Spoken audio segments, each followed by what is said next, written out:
guys, how are you doing? It is my hope that you are well. Yes, I'm so fine and so much excited once again to be on the Bima Show. For those who are new, this is the Bima Show where we deal with love issues, relationship tips, marriage, inspiring stories. Yes, and so today I have an amazing guest, and okay, just to tell you what we are going to talk about. Remember, it's almost the end of the year, and we are going to just be doing a recap of what has been happening in our lives. We are going to be asking one another questions and trying to answer and see whether we have achieved our goals, whether we have achieved the things that we had set, the resolutions that we had, whether we have already achieved or what is pending, because it's normal, guys, you know. And so just stay tuned. If you have your partner there, if you are alone, as we ask ourselves the questions, make sure that you ask yourself the question, because it matters a lot. How do you begin your year? So that we can see if there's something that you've not done in the year 2024, you can still do it in the year 2025. And so without much ado, let me allow my guest to introduce herself. She'll tell us more about herself, where you grew up, how ulienda shule wapi. Yes, karibu sana kwa show. Asante. So I am Rosa Waigwe. I grew up in Murang'a. That is where I was born.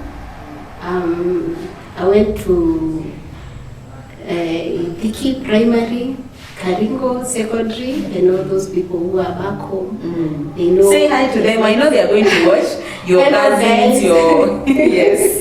Yeah, so that is where I grew up, and then after high school, I went to Kitui Teachers Training College. That is where I did my teaching course.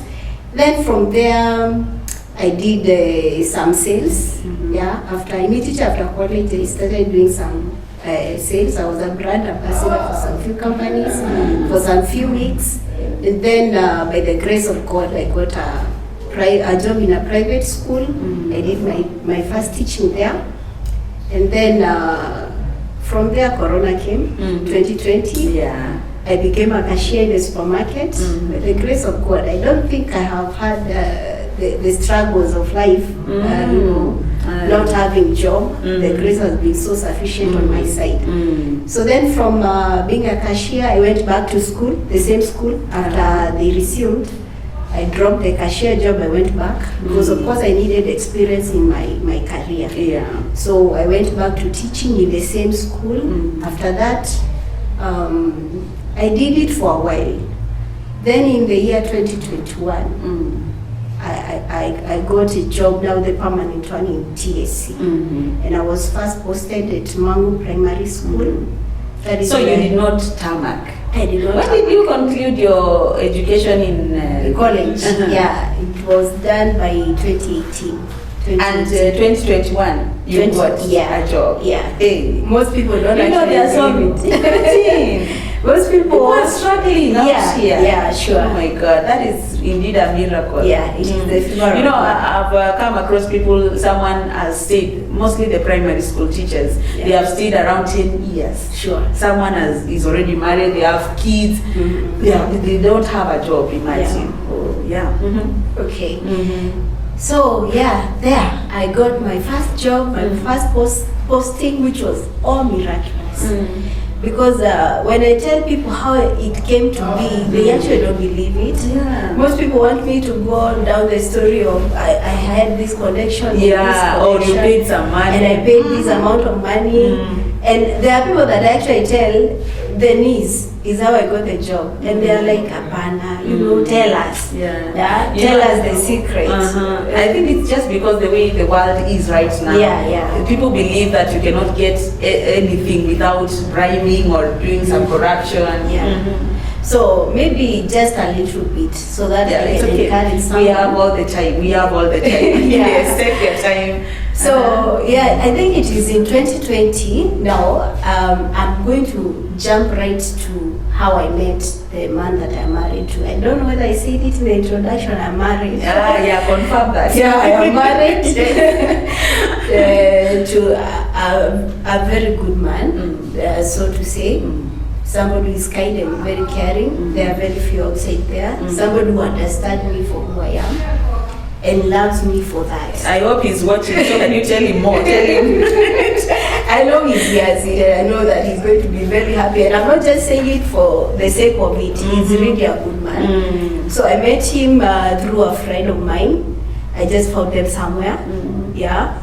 And then it started off like a joke. Then when we started off, I didn't like the man he was then. But you have to be intentional with what you want when it comes to choosing the marriage partner. I think you're going to stick to that a bit. You know, here on the show we always say that, okay, we like to hear what is your story, because people always see the positive side of it. Like, they just want to see, we want to know, like, you say that you didn't like the man he was. Yeah. And right now you're married to him and you've told us that he's a good man. I want to hear that story. How did he change? Yes. From being that man I did like, yeah, I was intentional with what I want. And I think that is the challenge many girls are having outside there. They want to jump into marriage because maybe the years have gone. Yeah. Others have the pressures of the societies. And during that time or in between, you miss your point. You miss what did you want. You know, there's always that dream that you had as a little girl. This is the kind of man that you want to get married to. And most of the time you find that is connected to the man that have raised you. And for those who have not had a chance to be raised with a certain kind of man, they have their own image. So whether you were raised by a dad or not, there's always an image in you of the kind of man that you want to end up with. So the pressures, the age, the whatever, they might push you into ending up with what you didn't want.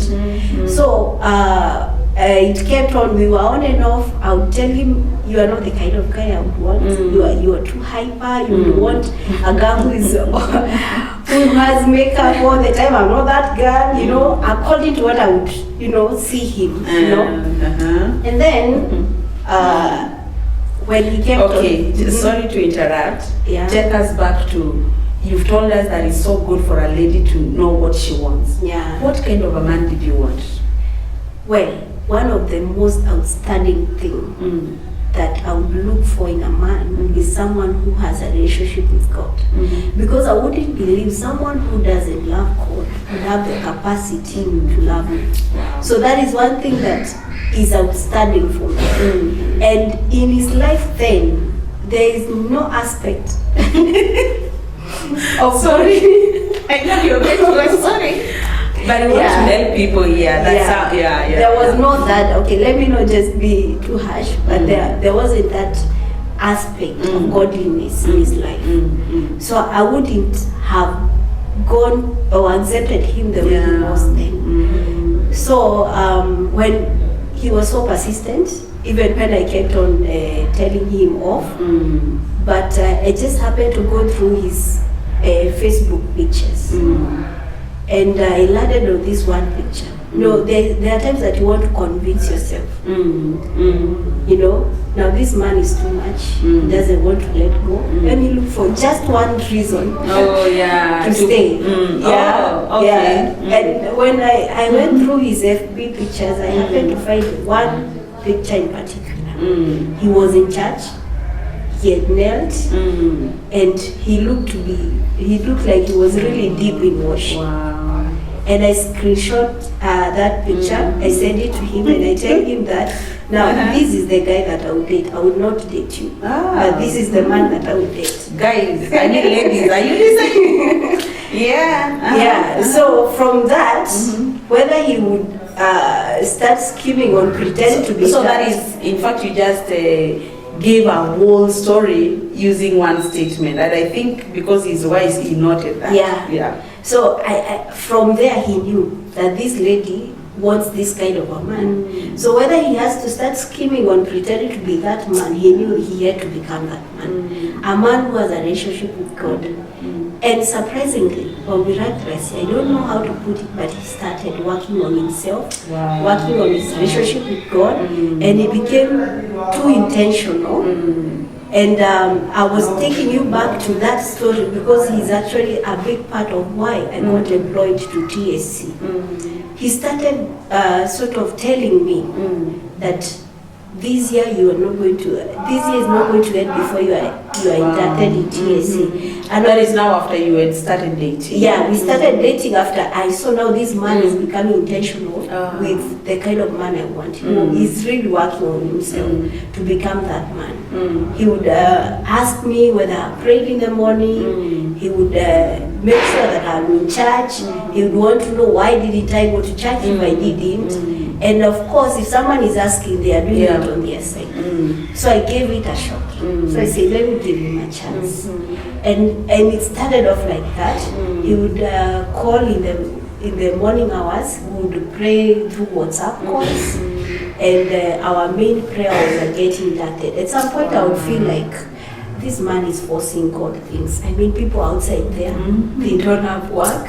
What makes him think that I came out of college in 2018, now it is 2020, 2021, he's like pressurizing God. He would make sure every time we are praying for the same thing, every day, every morning. And so I just get this call from a friend of mine. We grew up together. Her name is Beth. Yeah, along the way we fell out because people do. But we had grown together since nursery. She was my best friend. We went to the same secondary school. We did the same. Say hi to her. Yeah, hello Beth. Yeah. You still have a special place in my heart. Yeah, so she just gets this. She was in BOM, so a friend in the school tells her there is an opportunity in TSC. But it just so happens in that moment, she doesn't have a TSC number. So she calls a friend. I didn't know that there is another friend. I mean, I would expect I'm the first call. But anyway, she calls another friend who was off. And it was sort of an emergency. So she remembers me. That is what God does. Yeah. That is what God does. Yeah. She At the right remembers time. me. Yeah. You know, everything, when I tell people about this whole story, I see God in every aspect, His design in everything. Because how do you call someone, she's off, and you don't think of someone else, you think of the right person who has been praying for the same prayer. So she calls me, she tells me that I need to drop my papers in a certain school, not an office, in a certain school. Yeah. And then from there, maybe I'll get a chance in the TSC. And then I start processing because they have to, all the documents have to be satisfied. I take them to that school. And then when I go there, thinking that maybe, you know, in your human nature, you're thinking, hii ni connection. Na ninaenda nipate watu. And someone is telling me somewhere, wakikuitisha pesa, we are going to look of a way to raise it. And I go there with nothing but the faith in God. And I tell God, I know that this is your work. And you don't start anything that you don't have a plan. You don't start anything that you don't finish. So I go there and thinking that I'm the only one. Thinking I'm going to find the head teacher. It was a primary school. And we're going to be locked in an office and discuss how I'm going to enter in TSC. I find hundreds of people. Yes. And by the time I'm getting to the school, it's almost 4. I mean 4 in the evening.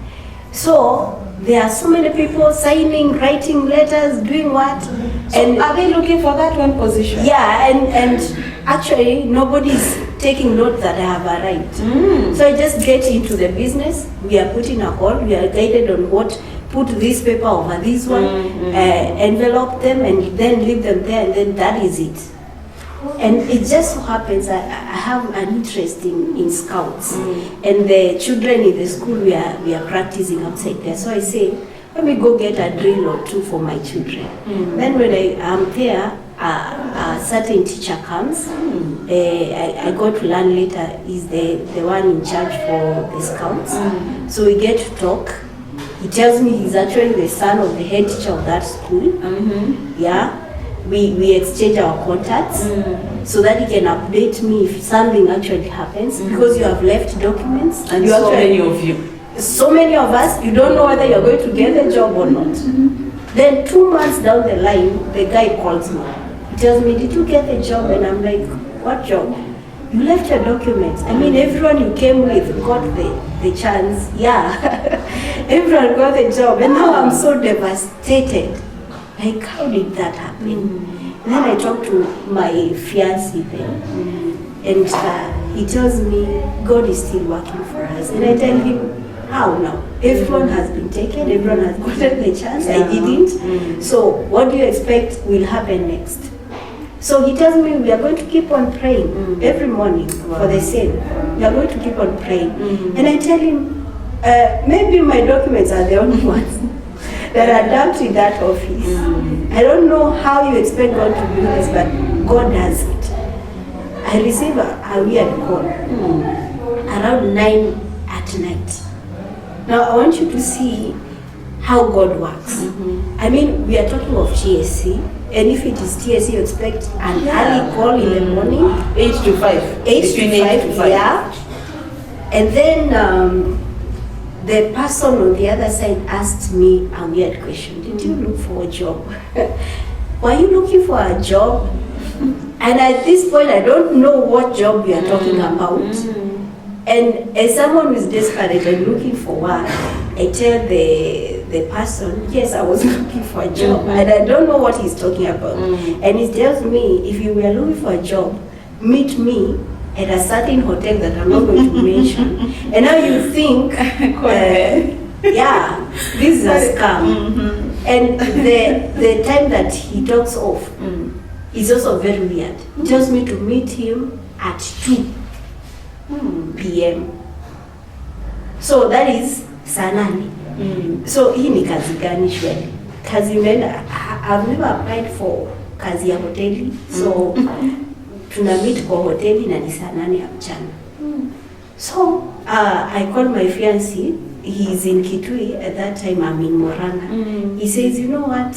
If you're going, I have to be with you because if it turns out to be con people, I need to be there to protect you. He travels all the way. We go there together.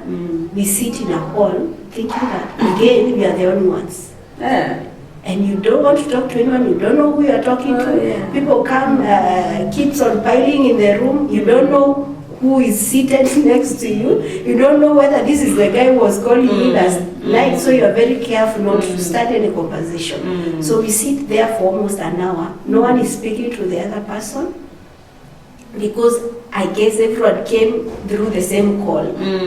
So we sat there for almost an hour, and then 2 gentlemen walks in. They had us, the letters that we have been employed. Yes. They just call names. You receive your letter, you sit down.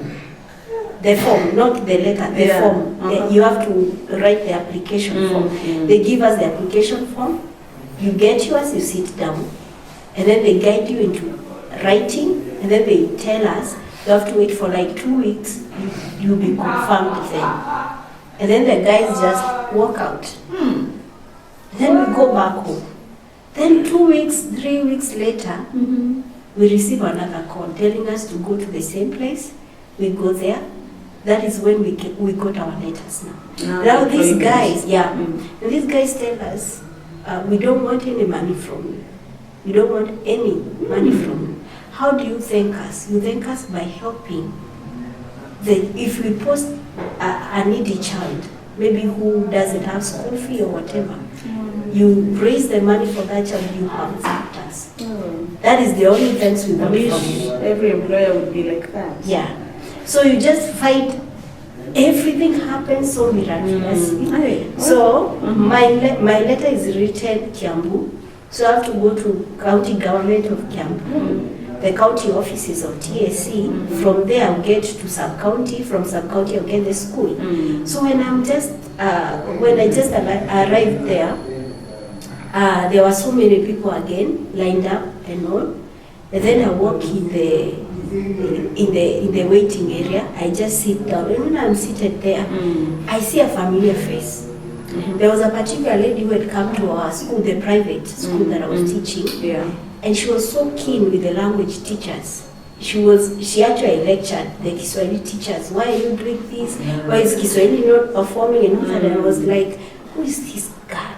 I mean, why is she talking with so much authority? You know, it was a parents' meeting. And I thought, okay, if she's a parent, she must be one of the very rich ones because she's talking with so much authority. And then I see this face in the offices there. And I say, this face is familiar. And I call a colleague. The madam who was speaking like this, could it be possible that she's actually from TSC? And the guy confirms, yeah, I heard she works in the TSC and what.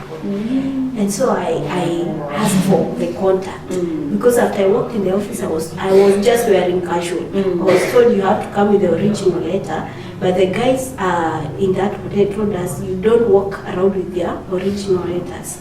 Somebody might take it, change the name, and it will be given to someone else. So you carry a copy. But when I walked in the office, they demanded the original letter. So I had to like go back home. That is when I looked for the contact. I called the number that I was given. Somebody picked up. I said, I'm so and so. I've been teaching in this school, and I've been employed by the TSC, and I was at the offices, and I thought I saw you there. So I wanted you to just guide me on how I'm supposed, or the selection of the sub-counties, because I'm not familiar with this particular county. And then the madam doesn't actually tell me I'm so and so or whatever. It just turns out she's actually the mother to the lady. She's not the lady, but she doesn't tell me. So the following morning, during that call, she tells me, when you get to the offices, just call me. And when I get to the offices, I call her. She tells me, ameniambia kwa lunch, and I'm like, who was I talking to? Okay, this time she tells me I am her mother. She has told me she has gone for lunch. When she comes back, she'll talk to me. When she comes back, she just calls my name out of the multitude that was there. Ross, who is Ross? I just come out, we walk with her in the office. She hands me in the letter of the posting. I am posted at Rari. I don't even know even today where that is. But she looks at me and asks me, are you comfortable in the offices now? And we are talking of the TSC County office. She doesn't know me in person. But she asks me, are you comfortable with this place? I tell her, I don't actually even know where this place is. When it comes to Kiambu, I know Juja is in Kiambu. I know Thika is in Kiambu. I know Ruiru is in Kiambu. And I know Kiambu Town is in Kiambu. I don't know anywhere else. So I'm not comfortable with this particular place that I don't even know. So she tells me, why don't you just take a walk in town? Then I'll look for a better place for you. But before you go, tell me where you would want to be posted. And I tell her I want Thika. She tells me Thika is not possible, it is full. I tell her, then how about Juja? She tells me, Juja, in Juja, you people just usually see the shops along the road. But behind the scenes, the life can be very difficult for you because the schools are so interior in places that you might not actually access some of the things that you need day to day. So she tells me, now we are left with two options. Kiambu Town, and I wouldn't place you where you are near to our offices. The pressure is too much. And then there is Ruiru. And I'm telling you, it's someone who doesn't know me. So I'm like, why are you caring anyway? Why are you caring where I land at the end of the day? And she tells me, I think it's just the divine will of God. She asked me, okay, we are left with Ruiru now. You just take a walk. I will look whether you can get a place in Ruiru. And before I go far, she calls me back and asks me, are you comfortable with Gatundu North? And I'm like, oh, Gatundu, where did I hear this name? Gatundu is related to Uhuru. And I say in my mind, kama ninaenda kwenye Uhuru ametoka huko ndiko nataka. And I tell her, I actually don't know whether it is south or north at this point, and Uhuru comes from the south. And I'm going to north. But at this point, I don't actually care, as long as Gatundu has Uhuru in it. So, she tells me, come back then. Tomorrow I want you in the sub-county office of Gatundu North by 8. Make sure you wear official and make sure you're on time. And I'll make some calls to make sure they are waiting for you. And surely I find people waiting for me.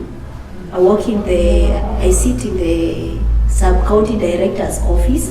At that moment, she's absent. She's not within. Yeah. But whoever I found there helped me, gave me some coffee with my fiance, Okay. and told me, relax. Because we are sons and daughters of the kingdom, and you'll be treated just like that. Kings. So so you find that God actually takes care of us. We become too personal for Him. Yeah. Because that is what I felt at that moment. It just so happens that it wasn't even so official, my posting. It didn't go through all the complicated processes. She just calls the head teacher and says, there is a teacher that I'm sending your way. Now thinking about it, I actually didn't even have the letter because the sub-county director wasn't there to sign. Even today, I don't have the first posting letter. I don't have it. The one for reporting to that school, I don't have it. Because she made a casual call, like she's calling on behalf of a friend. That this particular person is coming to your school to receive her. And for some time, the people in that school feared me. They're like, who is this? They thought maybe you are a relative to the senior. Yes, somebody must. And there was a time that I actually gave someone a testimony. There was a pastor in the staff room. We had a pastor there, and I was giving the pastor the testimony of how I landed there. And somebody took it the wrong way. Took it to my seniors and told them, this particular girl is bragging about her connections to this place, how she was connected. Somebody took it the wrong way. And I was trying to show the man of God in the staff room that God can do things that are beyond our imagination, beyond what we plan, beyond what we see, beyond what you would expect as a human being. Yes. Somebody took it the wrong way, and for some time I was bullied, really bullied. Because at some point I had the head teacher say that when you talk of connections, when you go telling people you are here because of connections, what are you trying to tell us? I went in the same school with some of the big people in those offices. And at that point I'm laughing with the others. I actually don't know he's talking about me until a day that I came to school late and he got a chance to direct it to me face to face now. And he tells me, you have been telling people how connected you are and all that. And I was like, why did I say that? And I remember actually I cried that day. But I was in an environment where there were so many spiritual people. There was a mom who actually prayed the morning that I was getting married. I don't know whether, and her name was, I'm forgetting her name, but she was there. She retired last year, but she gave me a shoulder to cry on. She encouraged me. She told me the spiritual things they are foolish to those who actually don't know. Very true. And there are people who are going to carry them as the way they are. Yeah. They will not get the depth in them, and they are going to make it a rumor and a gossip. Of course, and then they change the story. Yeah. So she told me, let God fight for himself. This testimony will encourage someone somewhere. Let God fight for it. Wow. And he did. He changed my story in that environment. And those people became such a family that even when the time came for me to leave, I didn't feel like leaving them behind. Because there is something very strong in what people say, that a family that prays together, stays together. We became that family. Literally, we will be called from class because somebody is sick. We hold hands and pray. And I've never found such a working environment since I left that place. People who actually have the fear of God in them. People who will bring you in even when you don't know nothing about God. That's true. Yeah. So they became such a family for me. But now the time for wedding came. I got married, and we had to think of a way of staying together as a family. And that is when I looked for my transfer. And again, my transfer was also very miraculous because it was supposed to be a swap. Now in a swap, the person who is on the other side have to come to where you are and you go. Yeah. And I applied it as a swap. But surprisingly, my partner did not get the swap. Wow. Okay. So I came, and the guy remained here, and he thought maybe I have bribed. Oh. Because what happens sometimes, you swap, somebody else is given your chance. Online, you keep on waiting. Yeah. So the guy had that I've been swapped, but he hasn't. So it is something that I cannot actually explain how it happened. Wow. I think that is a great encouragement to someone watching, and maybe unajua kuna hii saying ya the primary school teachers mnakaa very long years without getting a permanent job. Maybe that is an encouragement to someone mwenye pia ameenda akasoma. Maybe they are there waiting. I think you just need to pray. I think in your words you've told us that you kept on praying together with your fiancé. Then you kept on praying and praying every time, reminding God of what you want. So guys, I hope that you are learning that persistent in prayer can change things. Wow. And not just persistent. God comes in when you show him he's the only option. Okay. I know there are people, we are Christians, we know God, we live a life that pleases him, but when we want things, sometimes we want to put our strength in them. Okay. And now when we want to put our strength in these things, we want to put our resources to make things happen, God steps aside and watches you do that. But when he knows he's the only option that you have. He has given us dominion over the earth. And there is a revelation that I got. God does not get involved in things that you have not welcomed him in. Very true. If you don't welcome him in your own issues, he let you do them because you have the dominion. That is what it means to have the dominion. He has given it to you, so he will not give you something and come get it back. Unless you involve him, unless you welcome him, unless you tell him now, it is yours. Do it for me. This is where I reach. Take the rest. Wow. Unless you get to that point, he will let you toil and do toil. Do it your own way. Wow. So for me and my fiance back then, we didn't have money to bribe anyone. We didn't have connections. We had nothing, but we had God, and we showed him, you are the only one that we have, and we know nothing else. And until you get to that kind of faith that is madness. That is, crazy. Where you have nothing. You're just telling him it is you.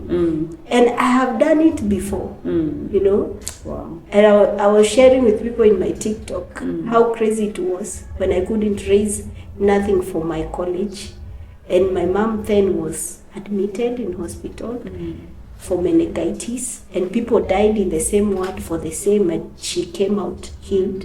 But when she's coming out, she meets my letter of admission. We have spent every other coin in the hospital, and then I want to go to college. And there are people who have another mentality, like people usually move from Form 4, they go look for work. Why doesn't she do that?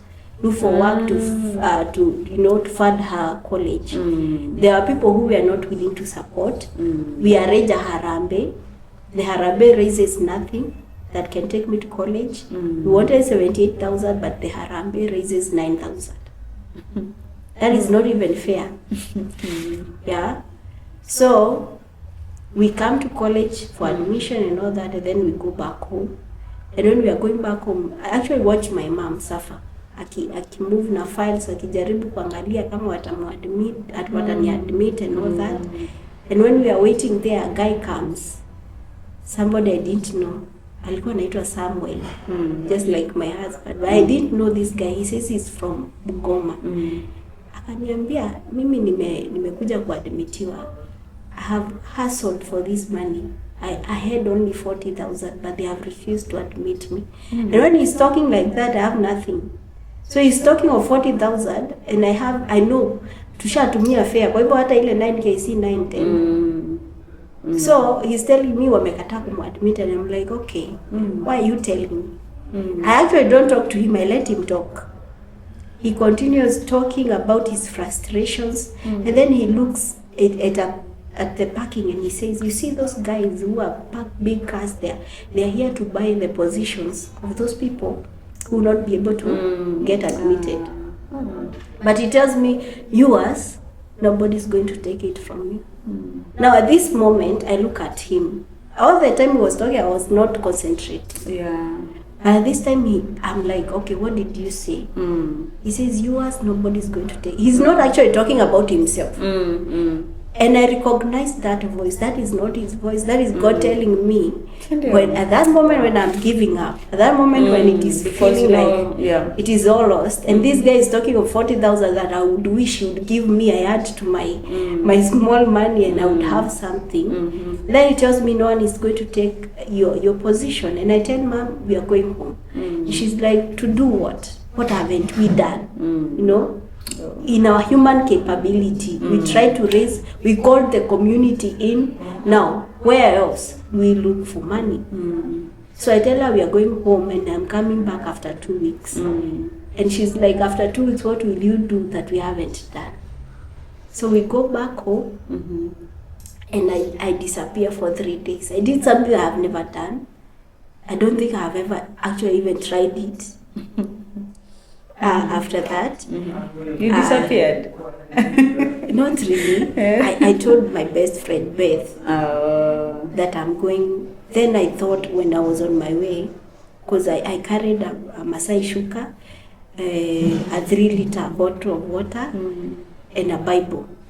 I just told my friend I'm going for fasting, and then I on my way when I was going, I thought my mom might fall sick because of this. She might think as a mother she has failed me, and maybe I've decided that I'm going to look for work, you know, the things, or I've gone to get married. There are so many things that she would have thought of, and it would have been depressing for her. So I call her and I tell her I'll be gone for only 3 days. I'm going for prayers, so don't worry about me. And I tell no one else. So I go for prayers in a very funny place. It was a place that was deserted, dangerous, because people would say there are this chatu, these serpents who go, you know, the myths of the society and all that. So it was a place that nobody would actually go. But I go there and I dare God. I tell God, these things that they say are here, they can keep, they are threatening to my life. If you're not going to give me the college, you make sure one of them swallows me. I tell God that, and for 3 days I kept reminding him. Day 1 is over. In the forest, and it was raining at night. The only sound I could hear was a waterfall that was just next. There was a river next to the forest, and it was scary at night. I wouldn't lie. It was scary because night reminded me now that I am alone and anything can happen. And I would read the word and I would pray. But that day I was so hungry. I couldn't walk. Because this is my first time to fast. I have never gone that long without food. I couldn't walk, so I started crawling on my knees. And when I got out of the forest, I called a friend who picked me up. Then I knew now that God did not allow me to die. He will provide. Wow. Now what happens next is all miraculous. How the money was raised, and I found myself the second year with a 0 balance receipt. Wow. It's only God. People leave colleges Tell with us a what lot of happened. balances. You know, we are just following the story, and I've told you we have the whole day here because there's someone there watching. You know, you're just giving, like, there's someone watching, and maybe anaona ni kama movie, ni kama tunadanganya. Yeah. Anaona, can that happen? You know, and maybe they are still trusting God for something. Yeah. God is faithful. There are actually people who have just left from for the other day. And they don't know what happens from here. There are people who actually don't do much for their studies because they are like, after all, why am I working hard? I won't even get money for university or college. From here, maybe my line is straight. I go to maid, I go to hustle, I get married, I die poor. There are people who actually think that is it, but God has a good plan for all of us. He says it so clearly in Jeremiah, and I like taking the word of God the way it is and grasping it for myself. When he says he has a good plan for me, I take it at that. Nothing else. If it is a good plan, it is a good plan. And so what happens is, at this moment, after I come out of the forest, I find my mom amenipikia uji. I gained She knew that she would come after 3 days. I took the porridge. And then I was sent to the shop na nikapatana na one of my uncles who is a serious drunk. Na kwa ulevi yake tu akaniambia, our uncles call us mom, and we don't call them uncles, we call them dads, all of them. So I meet one of them who is very drunk at that moment, and she says, "Mom," or he says, "Mom, I heard you went to the forest." I think mom shared with them so that they stop worrying. Yeah, I heard you went to the forest to pray. And now, akiwa mlevi kabisa, God can use anybody. He said, "I have nothing. I love you. You are my daughter, but I cannot give you anything. Right now, as it is, my payslip gets 400. That is what he says. I actually don't know whether that is possible or true, but he says he gets 400 shillings. And then he says, "But the God you went to pray in the forest, is going to provide for you." And he walks off. So now a drunk who is telling me that, I grasp. I think God was just trying to communicate to you through people. Yeah, that he has answered, that he's going to do it. Yes. So from there, an uncle of mine, another one, just sends 30,000 out of the blue. In fact, what I heard is walikosana na bibi yake because of that. Bibi yake walikosana for some time. You know, when it comes to family and finances, there must be a plan, and a really good plan.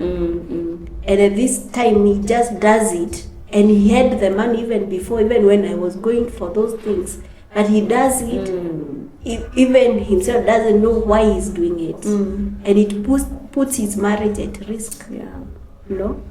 And then another person I've never actually even met even today, I just call him because I heard he's a distant relative of ours, but he was so keen with education. He would meet random children sent home for school fee, and he would pay for them even when he doesn't know them. So I said, if he can do that for people he's not related to, what if he hear that I'm actually family? And I call him out of faith, and he sends 10,000. And now I have 40. 40 added to the little that was remaining, around 7,000, and so I was set to go to college. At that point, I have some negotiation ground. So I go to college. At that time, people have already started studying. My briefcase, the empty briefcase that I left there, has been dumped somewhere. But luckily, I find it. And then they don't ask for much, because now this is not the day for admission when they are so keen with the details. So I just walk in class, and that is it. The only thing they denied me is uniform. In teachers' colleges, usually wear uniform, and in Kitui we were wearing on Mondays and Fridays. And for you to get it, you have to have around 60. To have paid around 60. So that is the only thing. I mean, on Mondays and Fridays are the only days that I would feel I don't belong, or there's something wrong with, or there's something missing in me. The other days I was just okay, doing life, and then the balance was cleared. An aunt of mine just took a loan for me and paid the rest of the money. So God used people who were around me, but I had to be put to a point to know that He's the one who will command them. Wow. It doesn't come automatically just because they are your uncles and your aunts. I have to command them. So I have to be put to a position where I understand that He has to be the author and finisher of this whole thing. Very true. So it's not a must just because you have a rich uncle and a rich aunt, they help you. In fact, you find that in life, uncles and aunts are the last people who come to answer your call. Very true. But at this time, my story is changed by God Himself. So they get in, they do what is needful, they risk their budgets and their lives and their married life for me. They actually don't know why they are doing it, but I know it is God. In your heart you know that God is pushing them. Wow. So that is how I did my first year. The second year, I don't have any details of how it happened. I don't. But all I know is the bursar called me in the office, gave me the zero balance receipt. Wow. Okay. But in college, I had set a stone in the middle of the field, and I said, Jacob set a stone as a pillow and raised an altar for you, and I'm going to spiritually just do it. I raised a stone, and I would just go there sometimes, deny myself lunch, go sit there and just talk to God. I made it a habit. The second year, I was so consistent with that. I would go there in the middle of the field, and Kitui is very hot. Yeah. And I would sit there and I would tell God, it is time for us to have conversation. You paid my first year. I need you to pay for my second year. Wow. So it just so happened, I got the zero balance. I don't know how it happened. Even today, I cannot account for that. So somebody who is out there wondering what they are going to do with their life, how they are going to achieve this and that goal. Maybe it is time you go back to your roots, and your root is God, the author and finisher of everything. Yeah. Sometimes just let go of your ideas, let go of your imaginations, your own wisdom and knowledge and whatever you have, and let God. It is when you let God, foolishly, letting God, you don't just sleep and say, let me sleep and let him work. Pray. As you're doing it, pray. Because he says in the book of Proverbs that a man plans, but is the one who establishes. So why don't you plan? Give the plans to him. This is what I want, but I need you to establish these plans. Wow. So that is me. And then life goes on from there. I get my transfer, I come to Kitui. When I come to Kitui, I thought that it is going to be all smooth. I tarmacked in those offices to the last day. When you get a transfer, you're usually given 14 days period to settle. Yeah. And I'm telling you, I tarmacked for the entire 14 days. Every day I would be the first person in the office and the last person to leave. And would leave almost at 9 in the night. Oh, okay. Seated at the chair. Nobody is actually talking to me. People are walking in and out of the offices. Every time I walked to the secretary desk and I say, I'm so and so, I came here for this, I'm told, wait. That happened every single day. And then I call someone that I think would help. And the person cannot help. I called another one, they couldn't help. And then at that point, I remember I walked all the way from the offices to Signal where I was living in heels, crying the whole way and telling God, now you have to take it. I didn't, there is a time that you think, was it a mistake for me to move from, Yeah. Was this his will? If you look back at how miraculous he sets me in a very good school, and then I move out and I just... Yeah, sometimes you can question. Yeah, like, was this his will? He wanted the best for me, but I have brought myself this suffering. But I tell him, no. If it is a mistake, God, forgive me and take over, because it has already happened. And then that Monday, I got a chance. Why did I make it so urgent that I need this transfer? At that point, my husband had a broken leg. So I needed to be here to take care of him. Yeah. And I walk in the office and I tell the county director there that I'm here and I really need a school that is within Central. I don't know actually any other sub-county, or I would alter is I need a school in Central. And some people will tell me, do you know how big Central is? How big Kitui Central is? Yeah, it goes all the way 40 kilometers apart. So if you are talking of Central, be specific where you want. But at this moment, this director doesn't want anyone mentioning Central because it is full of teachers. And everyone who comes here wants Central. And there are children outside Central that needs teachers. So I walk in the office innocently and I say, I want to be in Central. And she gets mad just because of that mention. Okay, why do you want to be in Central? And I think I have a very valid reason. Yes. And I say, I'm coming to Kitui. I want Kitui Central because my husband has a broken leg and I want to be there to nurse him. Now this one, They start laughing. This becomes an outburst for everyone, and I'm like, why are these people laughing anyway? Well, Yeah, so they don't get how serious it is to have a husband who has a broken leg. So she tells me, these offices. Okay. so she tells me, so Mwalimu, you came all the way from wherever you came from, not because you want to teach children, but because you have a husband who has a broken leg. At this point, she makes me feel guilty, you know. Like, okay, I didn't think it that way. But I think I have a valid reason. It is still a reason, you know. And she walks all the veranda talking about it, those teachers. Loudly, everyone could hear. Imagine mtu anakuja kusema bwanake amevunjika mguu. So we should actually consider it as an emergency. Tumpatie shule iko karibu. You know, I felt so bad. And when she was talking like that, I could hear. Nilikaa nyuma ya stairs, nikalilia hapo. Okay. Yeah?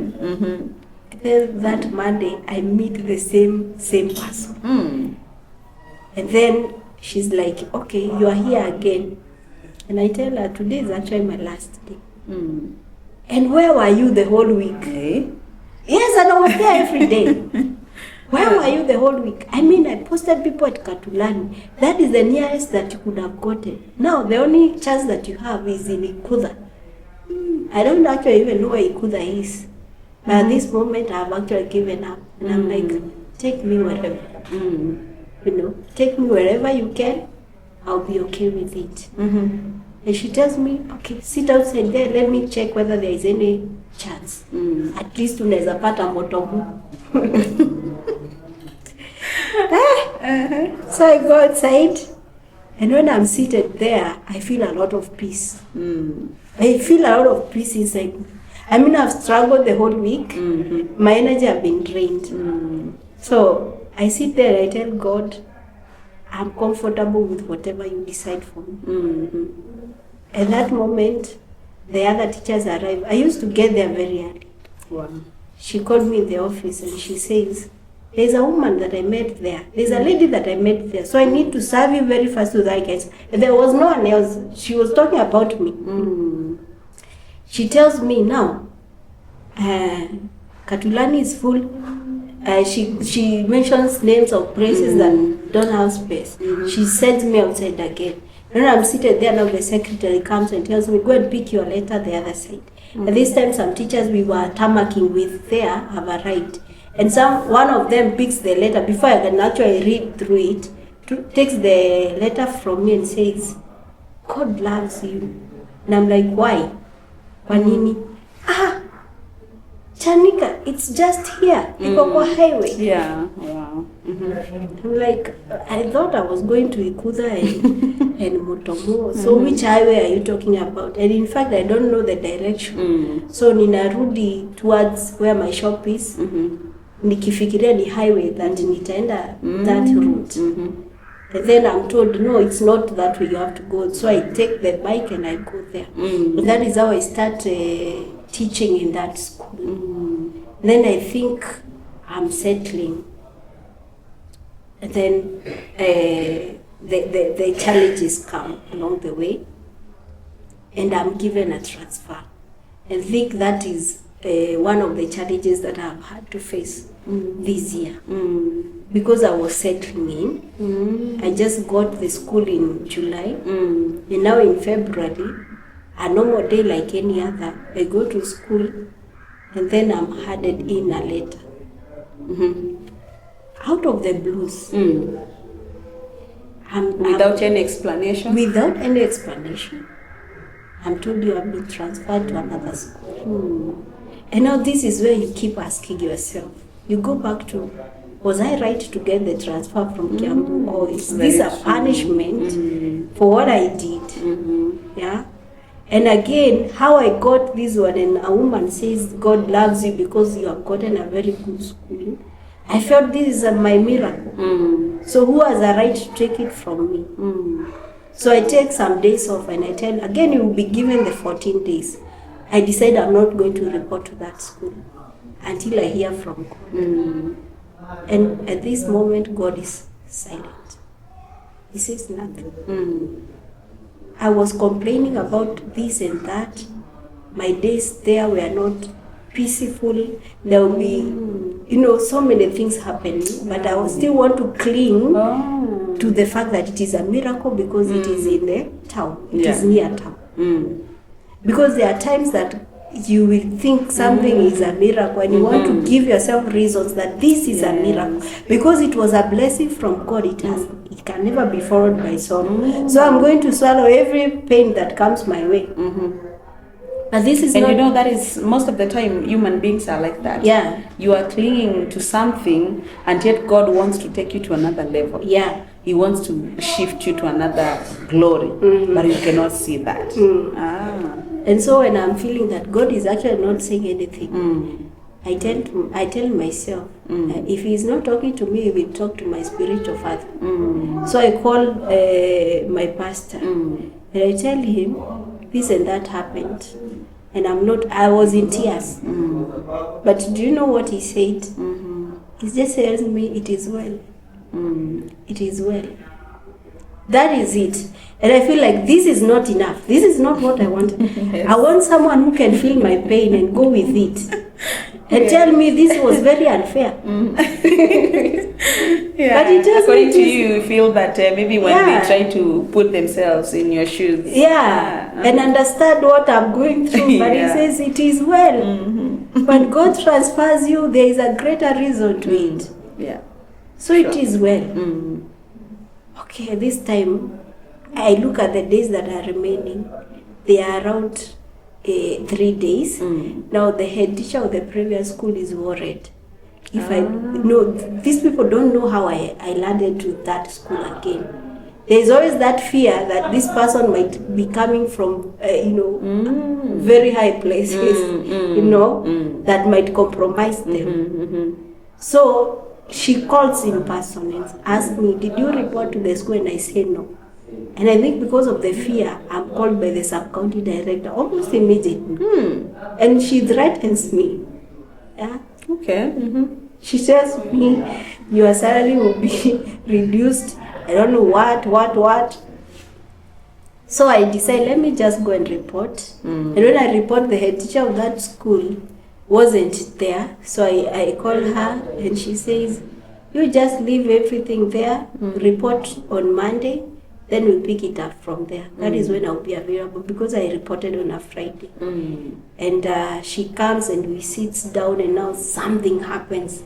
I'm talking of things that have happened. Now thinking about it, I never thought there are things that have happened this year that have shook me.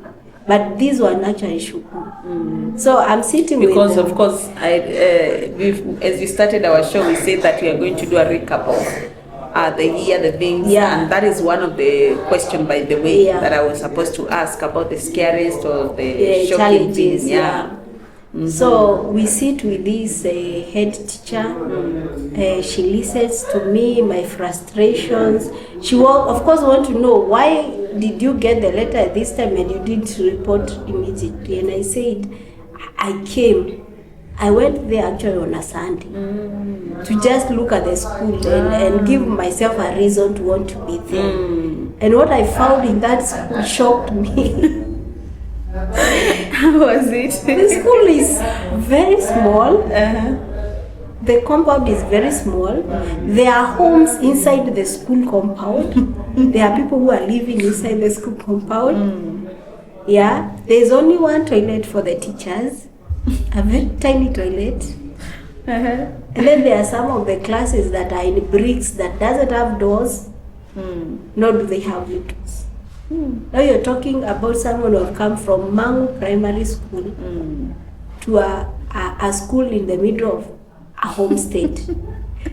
There are goats and hens running through the school. There is no fence in the school. Okay. So I was feeling like, God, why? There are times that you want to ask God, like why? So I told the madam, that is one of the reasons that I wanted to sit back. and ask myself whether this is the place that I actually want to be. And she looks at me and asks, so after staying all that time, what did you conclude? Do you want to be here? And I said, do I have a choice? I mean, it's 2 days remaining, and if I wanted to change the transfer, I would have done it. Yeah. And now it is too late for that. So I'm going to come here, and now I get the shock of my life. I've never taught the young ones, the young children. I was always teaching class 6, 7, 8 back then, when there was the classes. And now she tells me, no, the teacher that we don't have is a lower class teacher. And that is where you're going to go. And at that moment, I'm not breathing. Because I don't know how I'm going to teach those young children. Because those are children that requires you to have a lot of patience. And I don't have that. And I tell her, do you know what happens next? I'll probably find myself beating one of them, and you'll have to call police on me. Because I have never taught children that age. I am a mother, it's true, but I think as a teacher, there are teachers who find it difficult to balance between being a teacher and being a mother. There are people who teach at home. There are people who carry their profession at home. And I came to realize I had that problem. I would be so harsh on my child. I would want him to be perfect like the grades that are in my class. And I would forget that he's a child and he needs to be a child. Sure. So you find there are people who do not balance. I don't know whether there are people who have that problem outside there. That you don't know when it is time to be a mom. And mostly teachers, we discipline, so. And you find yourself sometimes, you're actually correcting your husband sometimes. It's in us, You find yourself that you do not understand it's time for you to be a mom and a wife, and you leave the teaching part outside. Yeah. So I didn't know how to bond with these young ones. Wow. But she gives me an experience and I get encouraged. She tells me if in the teaching profession there is a part of it that will give you a lot of blessings, it is handling those innocent ones. Yeah. Achana na wakubwa wenye washaanza kujua life, kujua kufanya vibaya na kufanya intentionally. There are those ones who do not know. Kana kuangalia tu hivi, you are like the only hope. Yeah. No? You mold that child in all dimension, the character, spiritually, yani kila kitu anategemea kwako. You become a mother in school. Now this was the hardest part for me. I'm not even a mom at home, I'm a teacher everywhere. How do you expect me to become a mom in the environment where I'm supposed to be a teacher? And I think that one this year has really molded me. Yeah. I have learned to be patient. The discipline, the disciplining at home have actually reduced. Because now I take time to listen. Those young ones who interrupt you in the lesson and they want to tell you what happened last night at home, and you have to be there and listen. Yeah, so I think that one has really molded. Yeah. And now, because I think you've already started answering some of the questions from your story, we've learned the challenges, and of course, right now you've told us about the something that really shocked you. Now we can now go generally to your life and through your life, and the first thing that you can just highlight. What are you proud of this year? What has happened to you? Something that you've done that you are really proud of.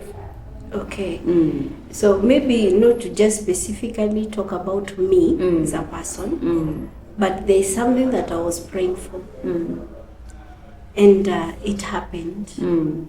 So I will be talking about more of something that happened to my brother rather than me. So my brother, the one who follows me, happens to have been in a place in his life where I thought that all is lost. I was living with him in Mau. I was teaching, and he would come sometimes with the smell of bang on him. Would just directly go to the bedroom, brush his teeth, spray himself, and come out like nothing has happened. But I came to realize that he's actually using drugs through a text. I unintentionally just went through his phone, and I found, I think it was a girlfriend that he had or something, telling him to stop, using the bang. And I just became very disturbed in the midst of my normal day in school, because the school was just next to where I was living. And I decided, now, this is not it, because we have been raised by parents who are very spiritual. And I thought, the devil is not going to do this to him. He's one of the kind of people you would say he had a very bright future. Because through his primary school, he became nothing less of number one, even to his classmate. He got around 381 mark. He got a place in Narrow High School, but because of school fee and all that, he was unable to continue. I did my best. I was in college then. I called the women rep back then, Sabina Chege. I just looked for her contact, and nobody I was. Tried to explain to her that my brother, I'm a Peter, but there is no fee. You know what happened is, there's this guy who we were with in the same class, but he dropped off when we were in class 7. So he comes back years later and does his KCP with my brother. He was bright then. And they get the same mark. They become number one together. But this other guy is more needy than my brother, because he was an orphan. Unaona ni mtu society inajaribu kumrudisha. I mean, it was a miracle that he actually decided to go back to school. He's going back to school, and I'm done with my Form 4 in primary school. So everyone is, looking out for him. The chief, everyone in the society wants to protect him. And at this moment, my brother is forgotten. His high mark is forgotten. Just because there is another person who is more needy than him. So nobody would understand why he would be taken by Equity or KCB. As a matter of fact, KCB and Equity wakakutana wote kwa nyumba yule kijana. And so one of them had to drop. KCB dropped. But there was no one there to tell them. Instead of dropping, there's another one. Yeah. So my brother misses. Maybe he was affected by that. Probably. He missed his chance. So when he goes to Narrow and I call Sabina decides to sponsor. She just does it for a year. So najua politicians. Then he's again dropped. And at this time, my parents didn't have anything to do apart from taking him to day school. Na hapo ndo alianza kutumia drugs. It was already introduced in Narrow as a way of bullying him. Walikuwa wanaforsiwa kuvuta bangi. And then when he gets to day school, he's already a pro at it. Addicted. So he would pretend he's going to school. Instead, he goes to a friend's house and they spend the whole day taking back. So how did my mom know? Alipata amepanda bangi nyumba yake. Amepanda literally, zimemea hapa. That is when my mom realized, like, this person must be too much into it, mpaka such that anaipanda. No. So by the time that is what is happening to the Generation C, the teenagers. Most of them wanajipata hapo. Yeah, and they actually think it's something fun to try, not knowing what it's doing to them. At this time, my mom can't do much to save him, really. Not that he's too addicted to stop, but you are dealing with someone who is almost in Form 4 now, by then. Somebody who feels like they are bigger than you. You cannot take a cane and, beat them. Yeah, of course. Apart from pray and talk to them, there's nothing much you can do. And again, he keeps on denying it. They will never agree. Yeah. So you find, I think the first thing the first step to getting over drugs, those who are struggling with them, is admitting that you need help. So that aside, now it just so happens that nimepata ile text, that is where I was, and then it disturbs me to the point that I decide, let me go back. And this time amemaliza form 4 and all that, and he got a D+. I think a D+ or a D plain. And we are talking of an A material. If you look at how the devil destroyed his life. Well, Mtu ajai kuwa namba ingine throughout his primary school. Mtu alitoka na 380 something. that is an A material. That is a straight A material. Yeah. So I got home to my house and I met him there. And I confronted him. And at first he was so mad. No, he was so defensive. Yeah. Like you umetoa wapi, sijui nini, namwekelea. And I'm that tough sister. Kama ni kaende tutaikana na wewe chini. But at the end of the day, you have to get my point. But at this time I calm myself down. Juu niliona itaenda mahali. If we are both talking and all that. So I tell him, if you actually have a problem, we are here to help. We are your family. You know? Yes. So the first thing you do is admit to yourself, not Very to true, me. yeah. Admit to yourself that this is an issue that you have, and you need to find help. And at that point, he becomes very calm and he tells me, I try. And at this moment, I am almost at tears. He tells me, I try to stop. The longest I've gone without it is 2 weeks. But I still find myself doing it again. No? And now I get to talk to him, and I tell him, you know, those people who actually go to rehabs, and they pay a lot of money to be in the rehabs, there isn't much people do for them. It is their personal decision. Hata watu hakuna kitu wanawafanyia. Apart from the medications, they tell you you have to learn by yourself, to teach yourself to stop. So you don't need to be in the rehab to stop bank. You need to make a personal decision. And you know, the following Sunday he walks to a certain church. He doesn't even go to the church that I was going. He goes to another church and he comes in the evening and says he got saved.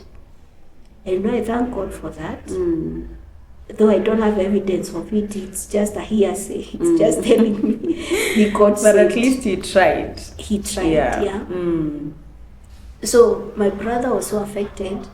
Macho ilikuwa tu inakaa tu, and he was slow in speech. Alikuwa anaongea akiwa amevuta sana. He wouldn't realize it. Sasa ni nini nimefanya? He wouldn't realize that is how he's talking, but he would know this is not his nature. His lips were all dark because metan black kabisa. Now zile drugs zenye mnafunzanga shule, effects of drugs and all that, I could see it in him. But he is not realizing that it is draining. No, the young people are just doing these things because zinafanywa, but they don't realize zinawa affect aje. Ama hizi effect mnasikianga. I have seen 2 people. People who have grown up with, people who were close to me, they have lost it. Saizi wanapigwa tu madawa za wenda wazimu. In the society that I come from. And I use that as an example to him, and I tell him, do you know so and so? Si wewe ulikuwa unamwona akiwa sawa. And you know what they want to tell you? Ati bangi kikubali uko sawa. Ubaya ni kukatae tu. No. That is what they are saying. But why would you risk it? Why would you risk taking it in the first place? So now, I almost lost my brother then. But you had asked what is that one thing that I'm feeling very proud of. So this year, he got a chance in the NYS. Wow. He went there. It has really molded his discipline. The character also. Yeah. And for the first time, I've seen him healthy. Yeah. And restored. So I'm really proud of who he is right now. And I was talking to my dad the other day, and I had the people in the society, this in our community, this is the time that the boys are getting circumcised, wenye wametoka class 8 ama wenye wamefika hiyo age to be ushered into adulthood. And watu wenye ni very responsible in the society ndio huwa wanatumwa wakaguide hao vijana. And now I was talking to dad, and he was like, hatulii nyumbani. He has been given a lot of people to take care of during this time. And now looking back, thinking of who he was, hakuna mtu angejaribu kukaribisha huyo. So it's possible even hata maybe you can talk to someone even mwenye ako addicted, ako in that situation right now, and ni kama wanaona hawezi acha. Yes. So yeah, those people who are outside there, maybe you are struggling with drugs and drug addiction. So the first thing is we have said you admit that you have a problem. That is the first thing you do for yourself, not for anyone else. Admit that you have a problem first, then seek help from there. And then avoid the people who keep on reminding you of where you are coming from, or of that one thing that you need to stop. So you drop that company. Because most of the time we want to assure ourselves we cannot fit among certain friends if we are not doing what they are doing. I want you to know that you can make a personal decision, because you are that future wife, that future husband, that future mother and father to someone. So if nothing else matters, maybe you should think of that. And think, what kind of a father would you want to become? What kind of a mother would you want to become to your future children? What kind of a parent would you want your children to look up to? You know, if nothing else matters. And I know that the life might feel so desperate, but it is still not a reason for you to get in drugs. Because there is a time you'll be sober. You know, you are drunk and you are feeling like everything is fine just because the drugs are in you. But when you become sober, what next? You face life as it is. So please work on yourself and know that it is possible. It is possible for you to stop those drugs. Yeah. Wow. So thank you so much. We are learning a lot, and we are so much happy that you came. I hope, guys, you are still listening, and she has a. In fact, the show was starting to go another direction, but I think God wanted us to have that testimony and to hear that testimony from you. And it's because of time, because you are going to bring her again on the show. Maybe you can highlight what have you learned this year. What have you learned? Yes, and so guys, I hope you are still watching and listening to, and of course watching this interview, because she has given us a testimony. And as you can see, we started with something else, but I think God wanted us to hear her testimony, because it is indeed a testimony. And I'm hoping that you've been encouraged, you've listened. If you're there trusting God for a job, just know that God predestines things, and just pray and ask Him to do it, and He will do it for you. And so I'm thinking now later we are going to plan for a part 2. Maybe now you can come and even with your husband and share a lot on the show, share about family, about marriage, because I think today God wanted us to hear your testimony. And so guys, you can comment on the comment section. What have you learned? Have you learned something from our story? Maybe now as we conclude, you can share a parting shot with my viewers. Okay. And also tell them to subscribe. Yes. So it has been powerful for me too. And maybe what I would insist on, be consistent. If there's one thing that I have learned is at a personal level, is that consistency is really key. And I've realized that I have a problem with that. Where you start something, then you don't finish. Me too. I hate the problem, but I worked on it. Guys, watch the video I did on rebuilding myself, or rather rebuilding yourself. When I did that video, I started working on myself, by the way, and that consistency is one thing. That's why you see every week there must be a video on the show. I'm really trying, and I think it's one of the, as human beings, sometimes you get tired, sometimes you'll feel but you keep on pushing yourself. And you can actually try with the little things that seem like they don't matter, because time and opportunity is given to everyone, to all men, but the question is, are you there? when your opportunity comes, or will it find you absent because you are not consistent? So I think that the giant or the elephant in the room, something that we have to fight at all levels, whether you are doing big businesses, small businesses, or whatever you are doing in life, be consistent. I think that is what I'm going to tell my viewers, that we work together. Yes. As we become consistent come next year. Whatever we have done and failed in, we forgive ourselves and we move on. Next year we work on becoming better. Yes. Yeah. Wow. So yeah. And again, yes, subscribe. Yes. You know, like, share to as many people as possible.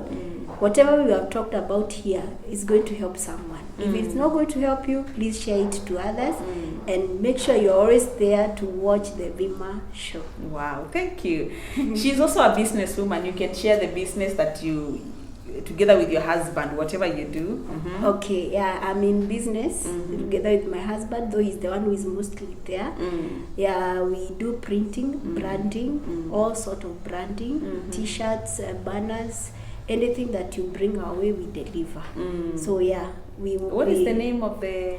We call ourselves RNS Collection. Though we have Reisaro, Aloha Enterprises. That one is for just supplies.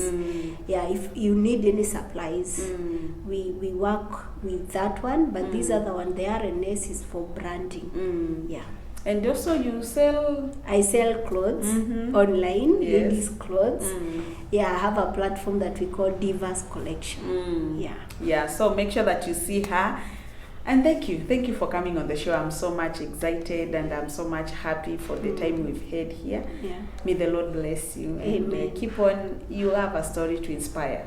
So the way God has placed you in that institution, in that school, wherever you are, the people that He connects you with, always encourage, because you have that power. It is within you. You can encourage, you inspire with your story. And I think sometimes, even when I think, because I'm trying to resonate with what you're saying, my story is almost, trying to resonate with viewers, because I learned that God will always give you a testimony, so that someone somewhere will hear it or will watch your story and they are going to be empowered. They are going to be, or rather they are going to know that, hey, I'm not in this situation. If that person overcame it, I can still overcome it. Yes. And so guys, whatever you've heard from today's episode, please just work on it and it's going to be okay with you. So thank you so much guys for watching the show. May the Lord bless you.